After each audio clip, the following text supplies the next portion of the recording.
Amaravati పర్యటనని అడ్డుకోవడంపై TDP టార్గెట్గా YCP నేతలు విమర్శలు చేస్తున్నారు. కర్రలు రాళ్లతో దాడులు చేసి విధ్వంసం సృష్టించారని మండిపడుతున్నారు. రాజస్థాన్లో పర్యటించాలంటే పాస్పోర్ట్ కావాలా అని మాజీ డిప్యూటీ సీఎం అంజాద్ బాషా ప్రశ్నించారు. రాజస్థాన్లో పర్యటించాలంటే చంద్రబాబు, లోకేష్ల నుంచి వీసా తీసుకోవాలా అంటూ ఆగ్రహం వ్యక్తం చేశారు. రాజధాని ప్రాంతంలో పర్యటించే హక్కు ఎవరికైనా ఉంటుందన్నారు.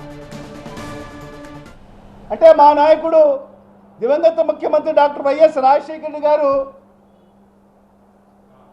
ఈ రాష్ట్ర విభజన జరుగుతున్న సందర్భంలో ఆయన ఒక మాట అన్నాడు, తెలంగాణకు వెళ్ళాలంటే పాస్పోర్ట్ కావాలా అని చెప్పి మరి ఆ రోజు చెప్పడం జరిగింది.